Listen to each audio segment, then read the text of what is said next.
Hello, everyone, and welcome to episode 107 of the In a Nutshell podcast. I'm your host, Sean Vowells. I've got Joe Meade with me, and tonight we are previewing Week 5 in the Big Ten. This will come out. This will be Friday afternoon.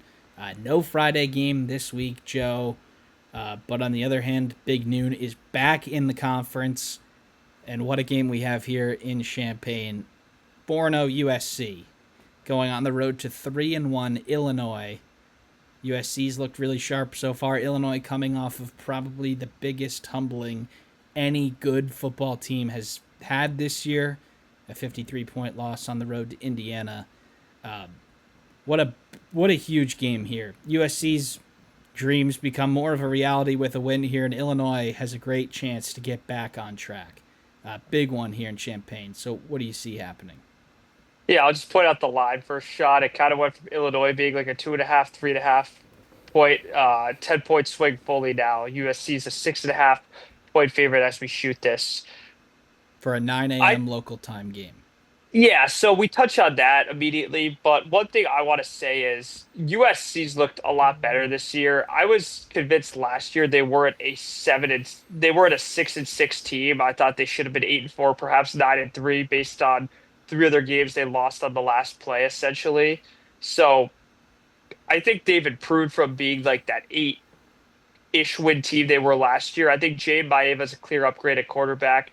I think he's made better decisions than Miller Moss thus far. He's rushed the ball better, and I think by committee, even though they lose to Zachariah Branch, with Wayman Jordan at running back, especially what he did to Michigan State, along with the receivers, and I assume they get Jacoby Lane back for this game. Uh, it's going to be a really tough outfit to stop. I think what it's going to come down to for Illinois is, can you make these guys settle for field goals? Can you hit them for losses? Because that's where USC's offense, even though they've slowed down very few times, that's the factors that have kind of done it in for the Trojans, along with penalties, which, I don't think there's any specialty way to draw them as a defensive lineman. So looking at this game shot, I think this is a game Luke Altmaier kind of needs to redeem himself. This is a guy who's played in a lot of games. I don't doubt his talent. I don't even doubt his decision making, even after Indiana. I think Illinois is going to have to be creative a little offensively. I think jumping on USC early is key. I don't think, I really think whoever jumps on the other team first is going to have a significant chance to win this game, Sean. Yep, I think for this is more about Illinois for me. Um, I don't think USC is all that different from Indiana in terms of an offensive profile. You have a good quarterback who has a really good arm who can run it, but not like a super threat with his legs. And you just got torched uh, all kinds of different ways: deep passes, short passes, runs. This is a big game for the Illinois defense for me. They've got to show up. They've got to give their fans something to cheer for. If they go up 14-0, for example, Joe, I think their fans will be like, all right, last week was a fluke. We're still a really good football team. But if they go down, their fans are going to be thinking, like, here we go again. We're just not that good. So the first quarter is huge. Get into the locker room with a lead if you're Illinois. I do think they will win this game. It's not going to be, typical Big Ten weather, which I think it is an advantage for USC. But then on the other hand, 9 a.m. local time in California, obviously for the Big Noon kick. And last week in the Big 12, the Big Noon kick was 10 a.m. local time in Utah, and both those teams started very slow. So I'm sure they'll get there plenty in time, but if you're starting slow, that's where Illinois needs to pounce. They can't be up 3-0 if USC is punted on their first four drives. Got to strike early. I think they will. I think Illinois wins this game by 10. Wow. I really hate picking West Coast teams and vice versa, Midwest/East Coast teams that travel out west. But in this case, I might be wrong because this could be like the USC Michigan game last year.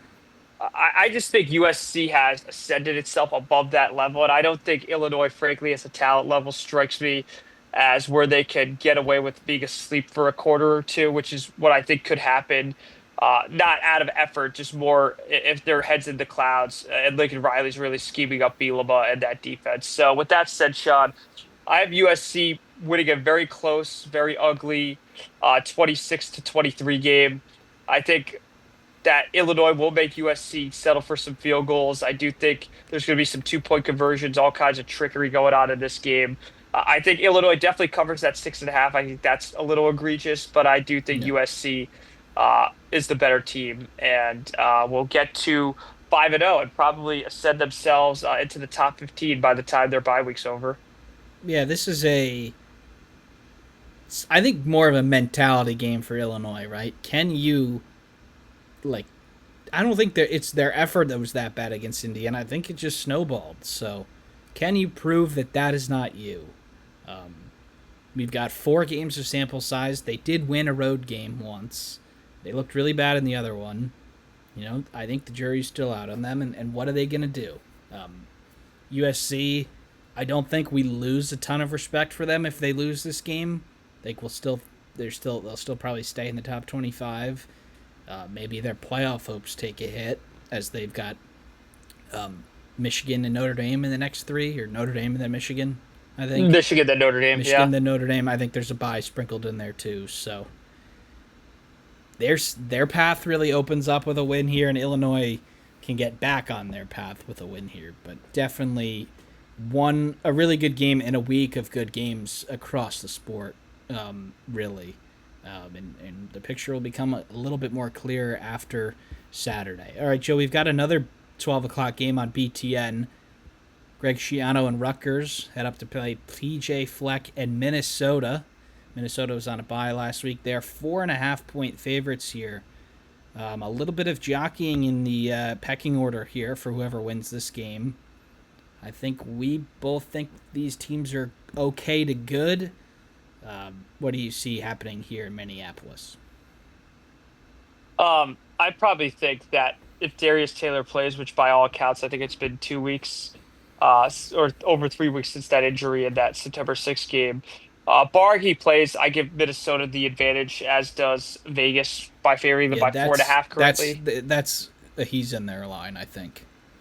Yeah, so with that said, Shot, I think the Athlete Manus Bowl, the Greek Freak Bowl, if you really want to call it that, is going to come down to probably just possessing the ball. I think TOP here is going to be huge. I know Rutgers' passing attack's been really good.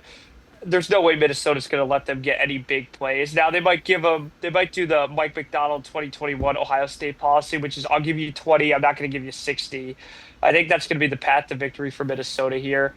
I think Calic Madison Strong have been a really good connection for Rutgers. I don't necessarily hate their running game either. The problem is, Sean, I think if Minnesota ever has the lead in this game, especially in the second half, they can kind of ground into pound to the degree where they're going to limit Rutgers' possessions and might force some desperation out of the Rutgers offensive coordinators, the play calling, and especially Athlete Calic Madison, in spite of how good he's been all year. So as much as I'd like Rutgers to come in and win this game, I just don't see it with a healthy Darius Taylor. I think the key for Rutgers is to not, it sounds stupid, but it's probably going to come down to this.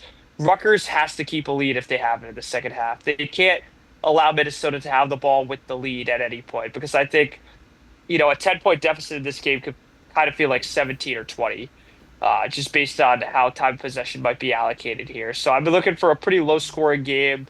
I do think Minnesota doesn't cover, but they win a 24-20 battle. In terms of team profiles here, Joe, I think Minnesota might be the closest to Iowa. Yeah. And Rutgers just lost at home to Iowa. I think the way that the game went was kind of in Rutgers' favor, and they still lost. I just don't know if they have it in them to go win on the road here. And I think Minnesota, we haven't seen much. They didn't really play great at Cal, but they were down Taylor and a few other players too. But I think we know a little bit more about Rutgers, and I don't know if that's a good thing. Their offense is a little bit more explosive than we thought, and maybe they could just win a shootout, maybe like 35-32 or something, but I don't see it. I think there's a lot more ways that Minnesota win this game. I think they do cover in a 28-21 game. But Rutgers' defense, I think it'll come down to whether they can get a stop or not, and I don't know if they can. Minnesota for me. All right, Joe, we got two big games at 3:30 here. The first one is going to be on CBS. It is the number one team in the land, the Ohio State Buckeyes, going on the road to Seattle to play the Washington Huskies, who have not lost at home since 2021. Thank you for correcting me in the other video. OSU 8.5-point favorites at this point. They are coming off a bye. Washington has some people like yourself really, really excited for what they've got in the tank for the rest of the year. This is an incredibly interesting game to me. What do you got for this one? I think we're going to find out a lot about Washington's defense. I really think non-biasedly, Washington's offense is very, very good. You have a great quarterback that can move around. You have a great play caller as a head coach in Jed Fish. You have probably one of the better receiving threats in America in Denzel Boston. I think Jonah Coleman is the best running back in the Big Ten. I know you could throw Haynes from Michigan or perhaps, any of the two Penn State running backs and Darius Taylor in there. But I think objectively, Jonah Coleman, for how he carried that offensive load last year, is really impressive. I look at this game, Sean, and I think this is Ohio State's first, not real test because they played Texas, but this is going to be Saban's first start where everyone in the building is going to be cheering against him. At Ohio State, on a program like that, that's going to happen all the time. So I think this is kind of baptism by fire. I think that's kind of unfair because Texas's defense is also very stout. But this stadium, there's a reason no one's won there in 4 years, and he's probably going to figure out what I did when I was there last year. That stadium is loud, whether it's artificial crowd noise, which I think is kind of not true. That's probably more true for Oregon. I think this game is going to be extremely close. I think turnovers are going to be the deciding factor, should there be any. I think Devon Williams really has to be careful running the ball. I think Ohio State will find opportunities to kind of hit after the ball the way Aiden Hutchinson did on Monday night, for example, for the Lions. I think 8.5 points is too big a spread here. I get the Washington unranked part. I think the pressure rate for Washington, which I mentioned, that they have the number one pressure rate in all college football. We're going to see if that's true or not. If they get after Julian Sand, I think it will be a very long afternoon and scary afternoon for the Buckeyes. I think probably what happens is the middle ground. They have moderate success, and it's going to come down to, can they cover Jeremiah Smith? Can they not allow the Cardell Tates of the world and the Max Clairs of the world, who really hasn't been targeted as much as I think he should? Can they allow those players to not take over? Can they contain Ohio State's three biggest weapons? I think to an extent they can. I think Washington has to objectively score over 31 to win this game. And before I give my prediction, Sean, I want your thoughts. I think Washington doesn't even have to win this game to earn the respect of. It would be hard for them to go into the top 25 after a loss, but I don't think they have to win this game to get people's attention. I think they just need to compete. And there's not a better spot for them than this. From a certain point of view, Ohio State's coming off a bye. They should be well prepared, but it's a 12:30 local time kick on the road. Like, maybe you catch them a little sleepy, you get out to a lead, and you hold on. I think that's sort of the pattern for Washington here. And then when you come to Ohio State's side, I think a lot of people love to crown their defense as the best defense ever after week one. And the way Texas has looked, certainly it was an impressive performance for sure, but I don't know if Texas's offense is as good as people thought then. So, is Ohio State's defense actually the best in the country? I think we'll learn that here too. Washington's got some weapons, as you said. I do think Washington can win this game, but it has to be like a total perfect game. They probably have to get a turnover. They might have to return a kick. I don't see it happening. I think Ohio State wins by a score that makes it look a little closer than it is. I've got Ohio State by 7, 34-27. I think it's just going to come down to sort of like the Nebraska-Michigan game. I think Washington's a good team. I just don't think they're as good as their opponent. And I think Ohio State will win, but there is a chance that there could be an upset here. I think there's a severe chance of an upset, and I'm going to pick Washington to win. Wow. I think Ohio State. I'm going to be very clear. I think Ohio State's a top three team, bare minimum in the country. So I'm not saying they stink. I think their ground game on offense is relatively untested. I think Washington's going to try to figure out a way to force Ohio State to finish drives that way. I think this is going to be, can you hold them to three? They're going to get to the red zone. Yeah. Ohio State's going to be on Washington's side of the field. No one's going to deny me on that. Can they force them into field goals? And can Washington finish drives? I trust Washington to finish drives just because, obviously you look at the Ohio State weapons. I'm not going to dismiss Smith or Tate, Claire, uh, Innis, any of those guys. One thing I'll say though is Demod's mobility and Jonah Coleman, I trust a lot more than Ohio State's running backs for now. I think their ability to finish drives is what I'm going to bet on. And that Ohio State's rushing game, which will get there eventually, is not quite there yet. So I'm going to pick Washington. Like I said, if they don't score more than 30, they lose this game. I'm going to pick Washington to win a 31-26 game. I think Ohio State might be forced to settle for some field goals. So give me the Huskies, who for the second straight year will knock off the defending national champion in their home. I think that win streak continues. Till when, I don't know, but I certainly have ranked Washington high for a reason. I kind of been foreshadowing this Yep. pick. And your prediction really, really opens up if they win here. I don't even think they have to win here No. to make the college football playoff. Their schedule is their schedule, and we'll get to it down the road. But um, look, there's not a better spot for Washington right now. Are you legit? And like, if they do win this game, Joe, where do they go in the top 25? Like 14th, Well, 13th? they'll probably go 11th or 12th, but Yeah, in my top 25, they're going to be yeah. in the top 10. But they are already there. So for you, but yeah, They'll this go even higher. yeah. I mean, part of you with the prediction of them in probably comes with them winning a big game. They Yep, obviously they have Oregon later in the year. They've had sure.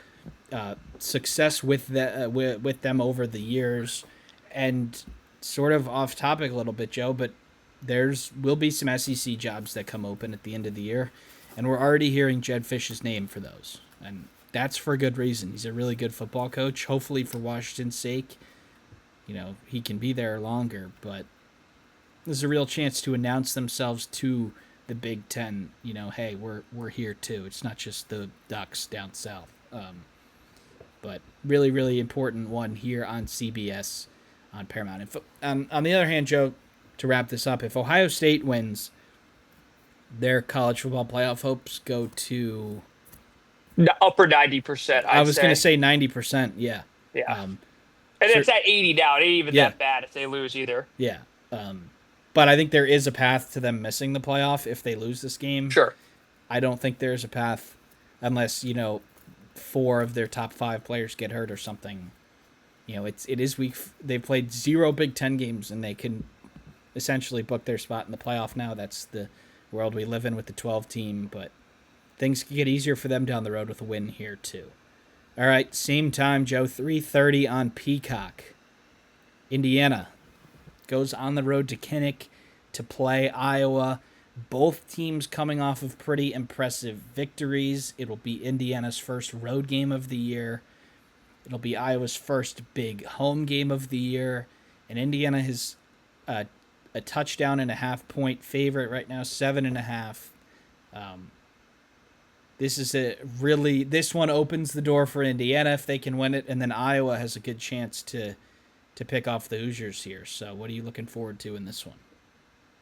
I will say Iowa is probably bummed this isn't a night game. I mean, the stat about top 10-ish teams going to Kinnick speaks for itself. I think like 7 of them have lost in the last like 15 years there. And that's to unranked Iowa teams. That's the most scary part. But getting into the actual analysis of the game, Phil Parker versus the Indiana offense is the story of the game to me.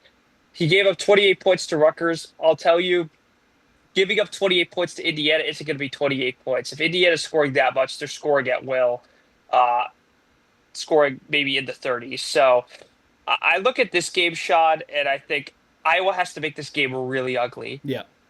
I think the line play by Indiana against Illinois spoke volumes, so maybe that takes a few things out of Iowa's game plan. One thing I'll say is Ferentz and Parker have pulled off so many of these that I think people who are expecting a blowout might be mistaken if they don't know the history of the conference. I do think Mendoza is a heck of a player. He will make plays, as will Surratt and the rest of the guys on that line and on the defense. I think Iowa protecting the ball is their biggest key to staying in this game. They just have to make this ugly. I think time of possession for them, extending drives, and perhaps being a tad aggressive, like for example, at the 48-yard line, 4th and 1. I know it's against everything in Ferretz's DNA to go for that. This might be the time to not give Indiana the ball back. So with all that said, Sean, I'm going to give you the floor too, but I'll make my prediction before I do. I got Iowa losing a very, very tight game that the score doesn't really do justice to. I think Indiana wins this game 31-16. I think it's probably a 8-point game throughout, like a 17-9 or like 14-6 in various parts of the game. I just think Iowa is like this far away, like where they could grasp it on a miracle, but I think Indiana's offense is going to prove too much, and the Hoosiers will miss the 5-0 and get a big win at Kinnick, I think. For me, I'm looking to see if Indiana in the trenches is as good as we saw last week. I think last week's performance really put a charge into Indiana in this game. Like, is Iowa going to be able to have their 15 play drive against the Hoosiers? I don't know. Indiana's had, I lost count how many tackles for loss and sacks if in that game against Illinois. If they do that, the drive is over. If they have a 7-yard loss, so I think Indiana defensively will be okay. I think it will. Iowa will have to do something on offense that they have not done in years. And then on the other side of the ball, can Indiana find a way through this Iowa defense? They have shown over the last year and a half that they can win games in multiple ways. They have a good running attack between Roman Hemby and Kalon Black. They have two really good wide receivers. They use their fullback. They use their tight ends. So for me, this is how good is Iowa's defense this year. If they're really elite like they have been, they can hold Indiana in the low 20s, and they'll have a shot at this one. And if they're not, Indiana gets to 30 at the end of the third quarter, and this is not a close game. I want to see Indiana show that last week wasn't a fluke. I think it's a great sign for Cignetti that there's another big game after that, right? Because his attention was on to the next one. He said, we have a bigger challenge than we did last week. And I don't think he meant that as a shot to Illinois. I think he meant that as a compliment to Iowa. And the path really opens up for the Hoosiers here with a win. And Iowa probably goes into the top 25 with a win here. But I think I have 31-17, Joe, Indiana. I think it's going to be a game where Iowa is going to have to hit like a big play to be a play away. And I don't know if they can do that. I think they probably have two really good drives, 10 to 12 plays in them. But I think with Indiana's ability for negative plays on defense and Indiana's offense, I don't see Iowa winning. I really hope that I'm right. All right, 3:30, potentially the toilet bowl here of the Big Ten on Big Ten Network. It is UCLA going to Chicago to play Northwestern. This is UCLA's first game since Deshaun Foster's firing. As of now, Nico Amaliava is not in the transfer portal, so we expect him to play. That could obviously change. He does have to. He cannot play another game. If he does, he will. Well, he can, but he will lose this year of eligibility with a fourth game. So that is something to look out for. Northwestern 1-2. They are 6.5-point favorites. Joe, for the Wildcats, there is not a better chance for a win this year. Yeah, I mean, talk about a reeling team and program. This is the dictionary definition that the third grade teacher shows her students. So I look at this. I think Northwestern has some capabilities. I look at Preston Stone, and I think, you know, this is a guy who can get the ball out. distribute well enough. He did that okay in the Oregon game. Their rushing defense is probably what surprised me the most. They didn't allow Oregon to run through them the entire game. Uh, this is a game Nico Amalivia, assuming he plays, might have to turn not into Superman, but he might have to go a little rogue because I do think 20 points, first 1 to 20 here is going to probably win the game, Sean. These are not great offenses. I think Northwestern's defense, just being David Braun, the head coach, has the identity that they can lean on that at times. So, should their defense get gashed immediately and UCLA gets to like 2 score lead, I think that's probably the path for UCLA. But if this is an ugly game, which is what I think it will be, I'm going to pick the Wildcats here. Yep, I've got Northwestern 20-10. UCLA didn't have fight when they had their coach, so I don't like from all reports out of there, like I don't think they're going to be revitalized to like stick it to the administration and stick up for their coach and win this game. Like I don't see that. I think their problems with their program have been well documented outside of this, and we don't have to go over that more. And for Northwestern, Joe, they're like this is your best chance to look good for the rest of the year. And like if they don't get up for this one, they're not going to like the rest of the year. And they're looking for their first Big Ten win, second win overall. I think they do get the job done 20-10. It might take a ugly first half screaming in the locker room to get them going, but I do think they win this game, and I do think they probably cover.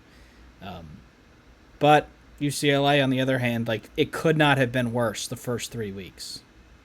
So maybe, these players are wanting to put up numbers and get some transfer portal attention next year. But this is one that I will not be watching, and we will probably spend a minute or two on it next week.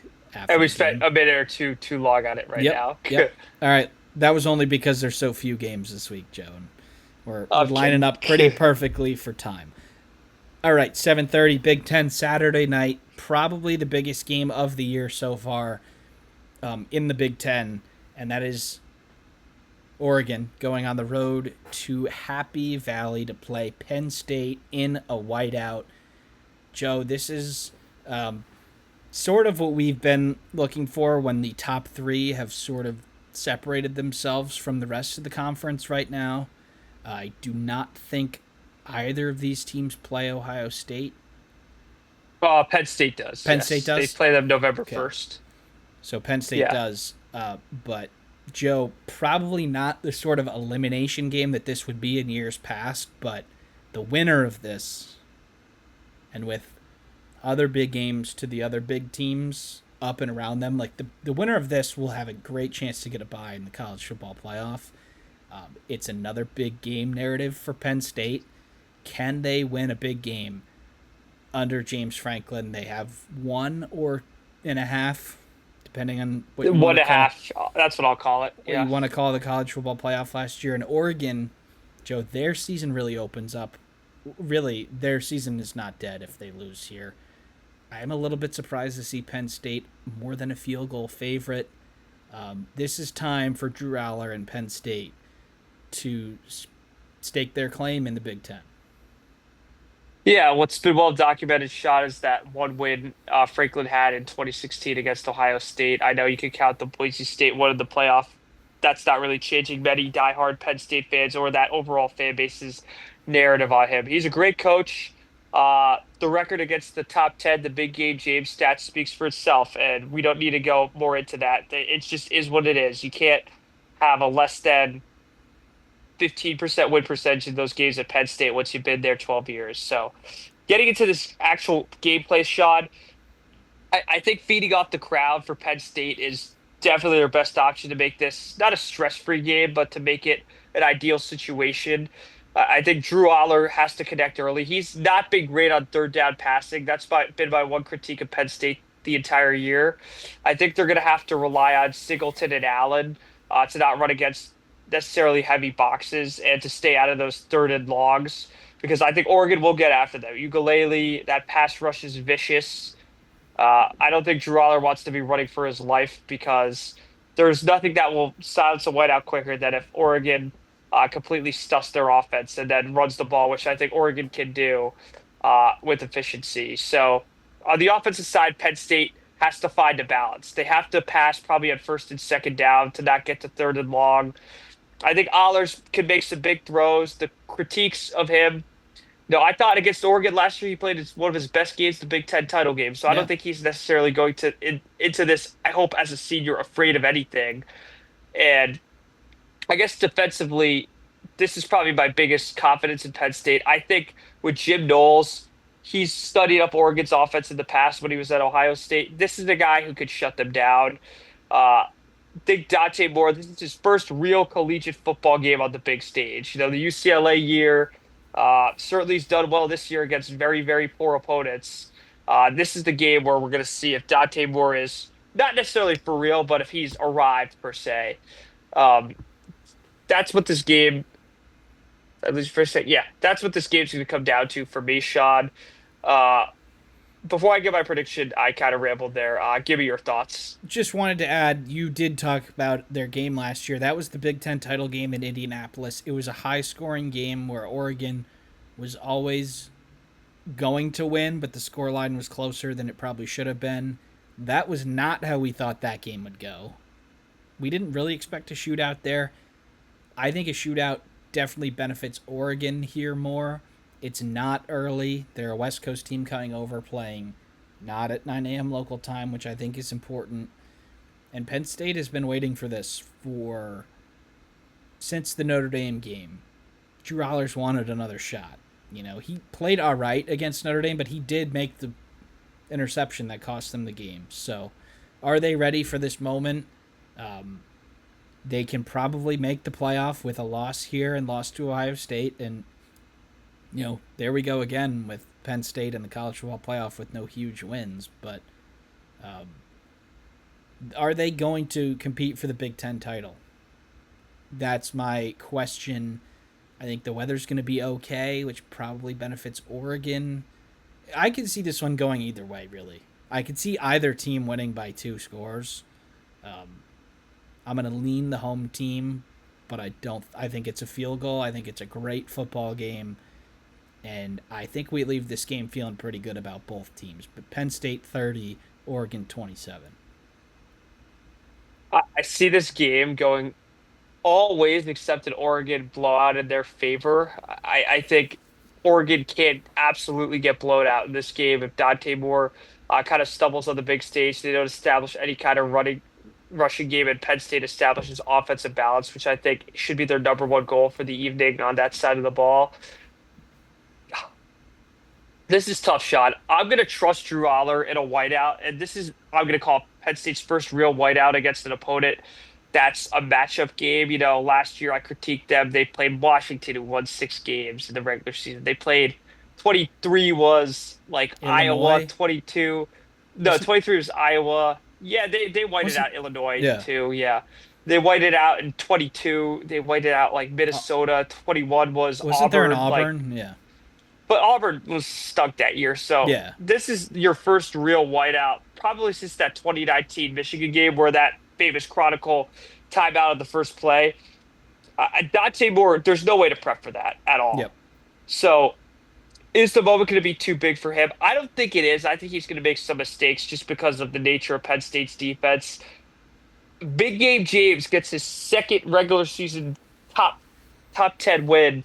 I think Penn State wins this game. A pretty unspectacular, kind of boring 28-17 game. I think they shut down Oregon's rushing game. I think Oregon, just because of the talent, makes some plays. But I think Drew Aller and Katron Allen and Nick Singleton finish enough drives and stay at a third and long enough to win this by 2 scores. This is one for me that if Oregon is not sharp, like on the first drive, like if they have a quick 3 and out, I think that might be enough for Penn State just to get a step ahead. I think this is a game where Penn State wins, but we are thinking if there were 3 more minutes on the clock, then Oregon would win this game, or something along those lines. I don't think we're leaving this game really too disappointed with either team. Oregon's got some tough ones coming up, bye week for them after this, and then Indiana at home. So that game becomes a whole lot tougher if they lose this one. But this is why, as fans of neither of these teams, Joe, this is why we cover the whole Big Ten. This is a regular season game. It's going to be a treat to watch. I really, really hope that it shows up for the fans because there will be a lot of neutrals watching this game. I don't think there'll be a ton of neutrals watching the game we talked about before, but this is a really interesting one, and that's why it is 7:30 on NBC. Behind the scenes, NBC did have the first pick this week for picking the games, and they did pick this one, obviously. But it'll be great. I'm happy it's the last one, and for how few games there are, we actually do have probably four really good ones, and one Yeah. that could be good. So it definitely could have been worse. But 6 games here in the Big Ten this week. One of them being, all of them being conference games. We got Big Noon. We've got 3:30 CBS. We've got 7:30 NBC. So for a light slate, it's a pretty good one. But we'll be back early next week to recap these 6 games. Thank you, everybody, for tuning in, and we'll see you next time.